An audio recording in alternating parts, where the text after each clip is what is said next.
Shalom, bien-aimés dans le Seigneur, que la grâce et la paix vous soient multipliées de la part de notre Seigneur Jésus-Christ. Nous sommes très heureux de nous présenter devant vous dans votre émission Parole de la vérité.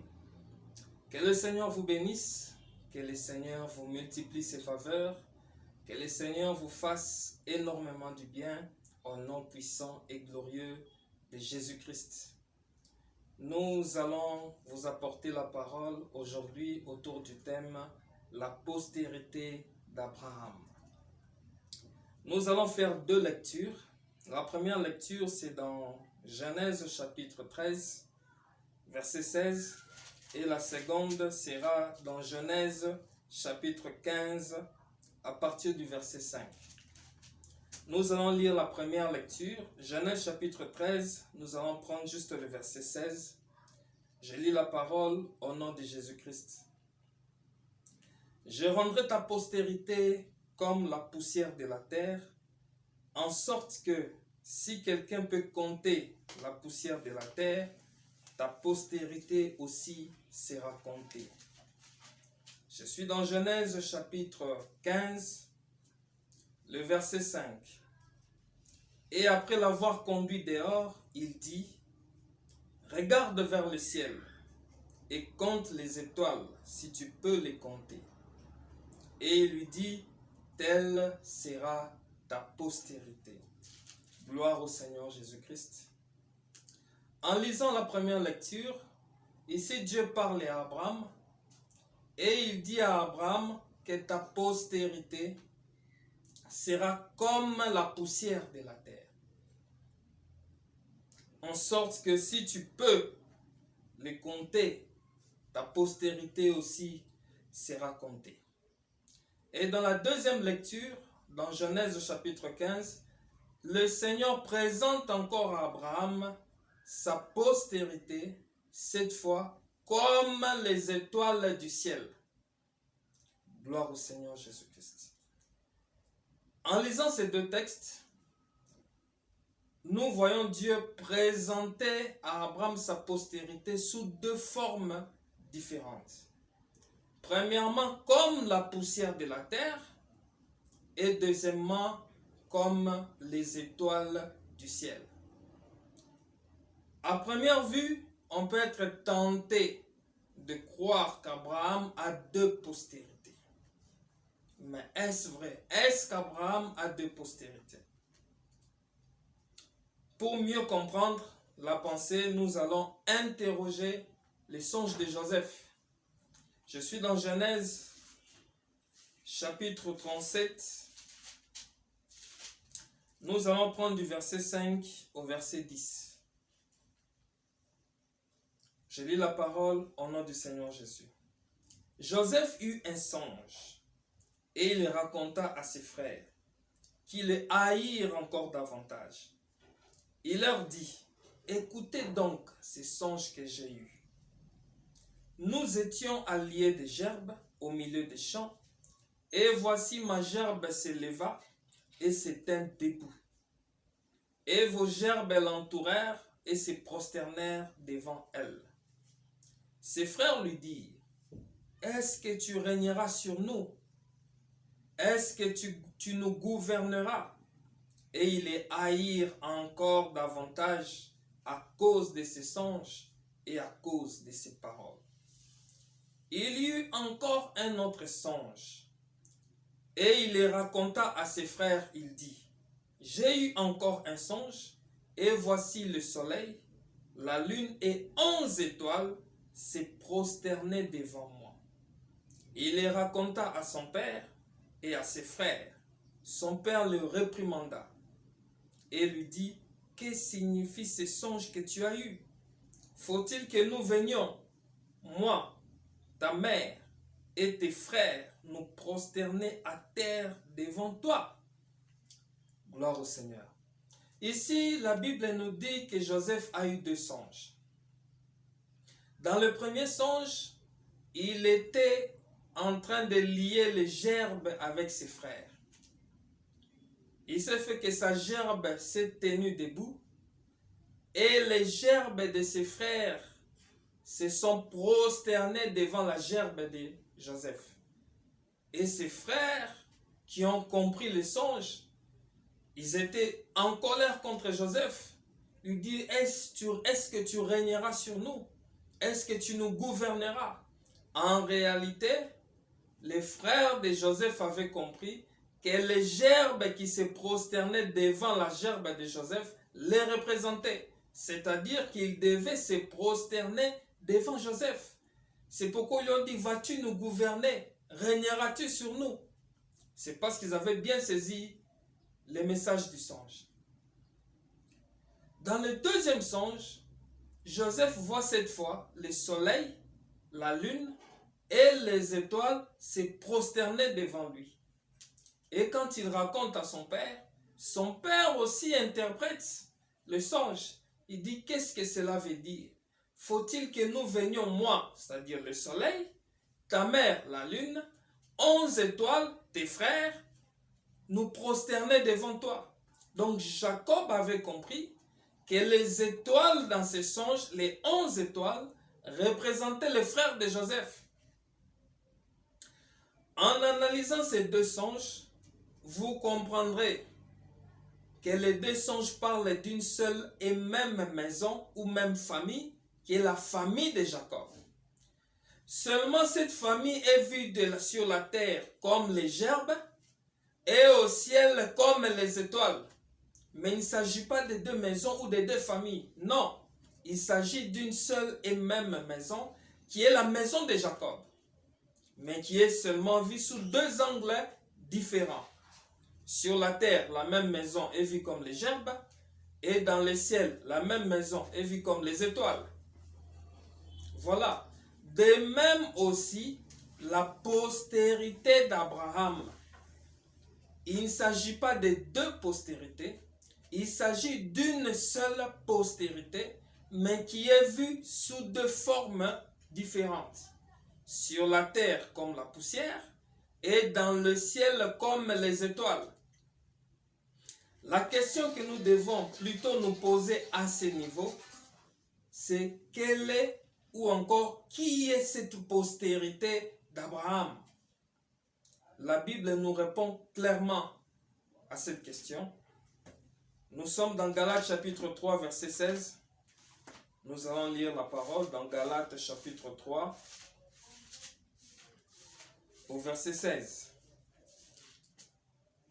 Je lis la parole au nom du Seigneur. Or, les promesses ont été faites à Abraham et à sa postérité. Il n'est pas dit et aux postérités, comme s'il s'agissait de plusieurs, mais comme il s'agit d'une seule, et à ta postérité, c'est-à-dire à Christ. Gloire au Seigneur. Ici, l'apôtre Paul est direct. Il dit les promesses ont été faites à Abraham et à sa postérité. L'apôtre Paul insiste pour dire il n'est pas dit aux postérités au pluriel, mais à sa postérité. Et la postérité dont il est question, c'est Christ. Gloire au Seigneur. Ici, l'apôtre Paul est allé directement, il a touché la problématique. Donc la postérité dont il est question, c'est Christ. Nous allons avancer et vous allez nous saisir très bien. Comme la postérité dont il est question, c'est Christ, nous allons maintenant essayer de comprendre comment cette postérité est Christ. Premièrement, quand nous remontons à la naissance du Seigneur, dans Matthieu 2, lorsque le Seigneur est né, vous remarquerez une chose. Ceux qui l'ont vu sur la terre ont vu un enfant émailloté et couché dans une crèche. Mais les mages qui étaient en Orient et ont levé les yeux vers le ciel et ils ont vu une étoile. Gloire au Seigneur. C'est pour dire quoi? Sur la terre, des gens ont vu un enfant qui était né. Ceux qui l'ont vu sur la terre, pour eux, celui qui est né, c'est un simple enfant qui n'avait rien d'attirant. Mais ceux qui l'ont vu du ciel, les mages qui ont vu l'étoile, ont compris que celui qui était né était le roi des Juifs. Ceux qui l'ont vu du ciel, c'est-à-dire les mages, ont compris que cet enfant méritait l'adoration. C'est pourquoi ils étaient venus pour l'adorer. Gloire au Seigneur. Alors que ceux qui l'ont vu sur la terre, pour eux, l'enfant n'était qu'un simple homme qui n'avait ni beauté ni éclat pour attirer nos regards. Il n'avait rien de spécial. C'était un enfant. Mais les mages qui ont vu ont dit non, non, cet enfant, c'est le roi des Juifs. Cet enfant mérite l'adoration. Cela veut dire que la vision céleste diffère de la vision terrestre. Ceux qui voient sur la terre ont une considération différente de ceux qui voient du ciel. Ceux qui avaient la vision du ciel avaient une plus grande considération que ceux qui le voyaient de la terre. Gloire au Seigneur Jésus-Christ. Remarquez, nous allons lire un autre texte. Je suis dans Matthieu. Matthieu chapitre 16. Matthieu chapitre 16, j'aimerais qu'on lise ce texte. Matthieu chapitre 16. À partir du verset 13. Matthieu 16, 13 à 16. Lisons. Jésus étant arrivé dans le territoire de Césarée de Philippe, demanda à ses disciples, « Qui suis-je au dire des hommes? Moi, le Fils de l'homme. » Ils répondirent, « Les uns disent que tu es Jean-Baptiste, les autres Élie, les autres Jérémie, ou l'un des prophètes. » Et vous, leur dit-il, qui dites-vous que je suis? Simon répondit, tu es le Christ, le Fils du Dieu vivant. Gloire au Seigneur. Jésus pose une question le concernant. Qui suis-je au dire des hommes? Quand vous analysez bien la question de Jésus, vous comprendrez qu'il voulait savoir qui l'ont vu sous sa forme terrestre et qui l'ont vu sous sa forme céleste. C'est pourquoi ceux qui l'ont vu sous la forme terrestre disaient qu'il était Élie, qu'il était Jérémie, qu'il était Jean-Baptiste ou l'un des prophètes. Donc ceux qui l'ont vu sous la forme terrestre le considéraient comme un simple homme, un simple prophète. Mais Pierre qui l'a vu sous sa forme céleste va répondre, tu es le Christ, le Fils du Dieu vivant. Gloire au Seigneur. Et quand Jésus entend cela, Jésus lui dit, tu es heureux, Simon, fils de Jonas, parce que ce n'est pas la chair et le sang qui t'ont révélé cela, mais c'est mon Père qui est dans le ciel. Donc c'est pour dire que pour voir le Seigneur sous sa forme céleste, il faut une révélation du Père. Parce que sans la révélation du ciel, tu ne le verras pas sous sa forme céleste. C'est pourquoi ne soyez pas étonnés quand certaines personnes ne considèrent pas le Seigneur comme étant Dieu ou Fils de Dieu. Ne vous étonnez pas, ils le voient sous sa forme terrestre. C'est pourquoi ils le considèrent comme un simple prophète. Mais celui qui a la révélation du ciel a une vision qui est différente de ce que les hommes de la terre voient. Gloire au Seigneur. J'aimerais qu'on lise encore un autre texte avant de commencer à chuter. Je suis dans Jean chapitre 3. Je suis dans Jean chapitre 3 au verset 13.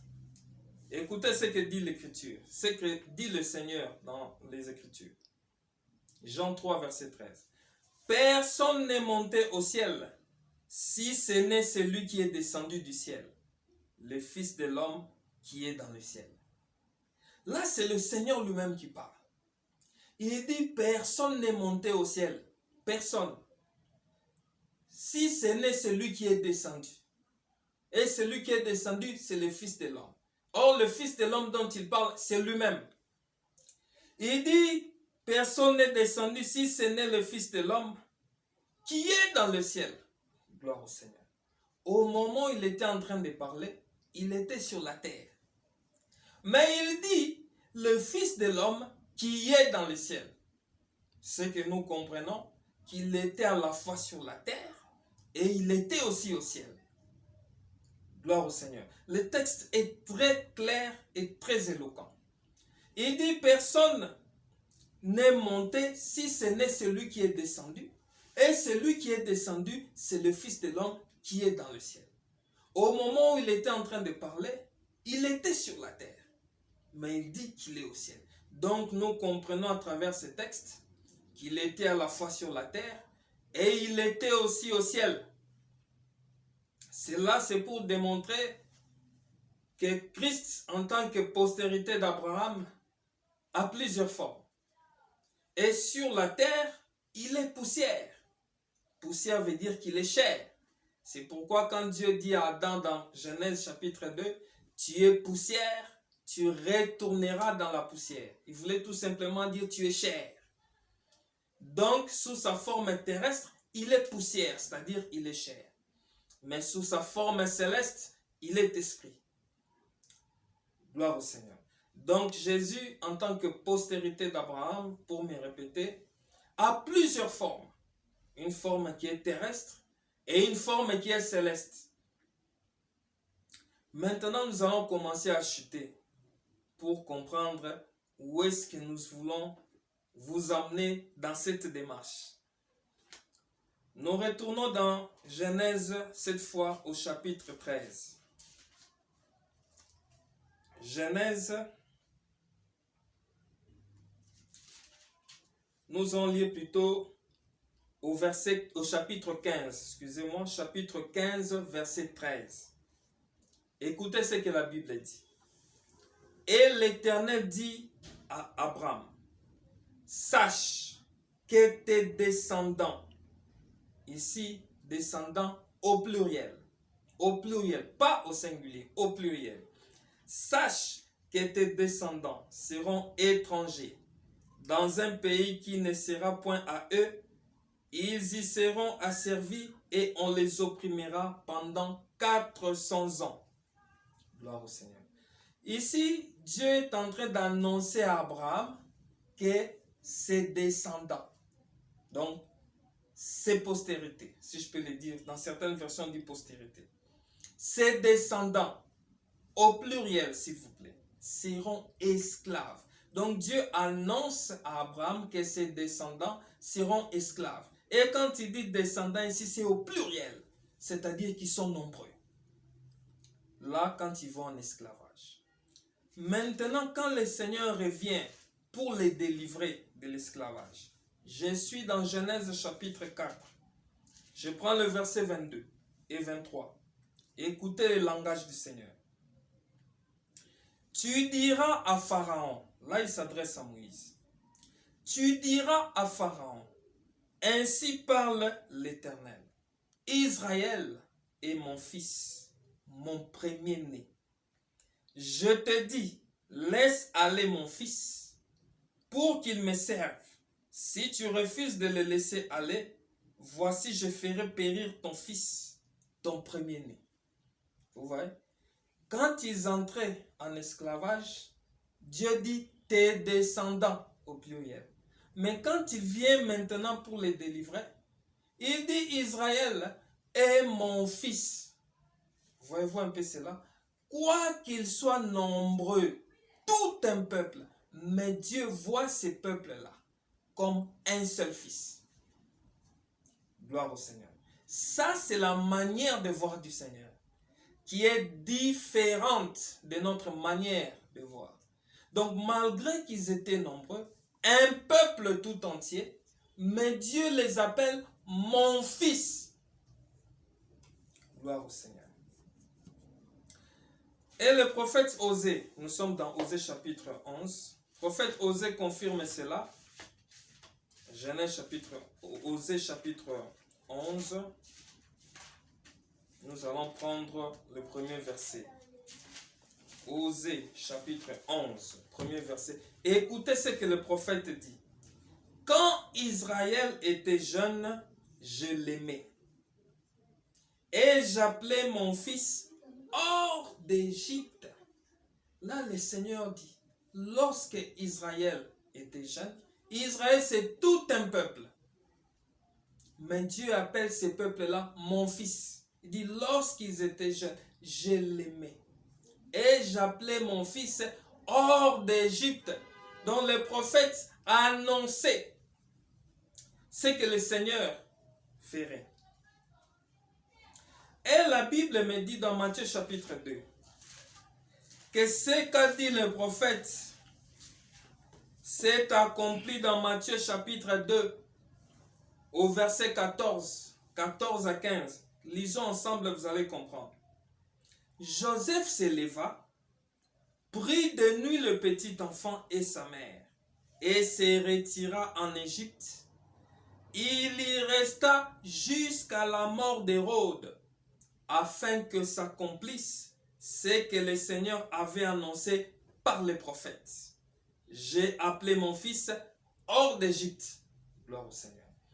Ici, l'Écriture nous dit que le Fils dont il est question, c'est le Seigneur Jésus.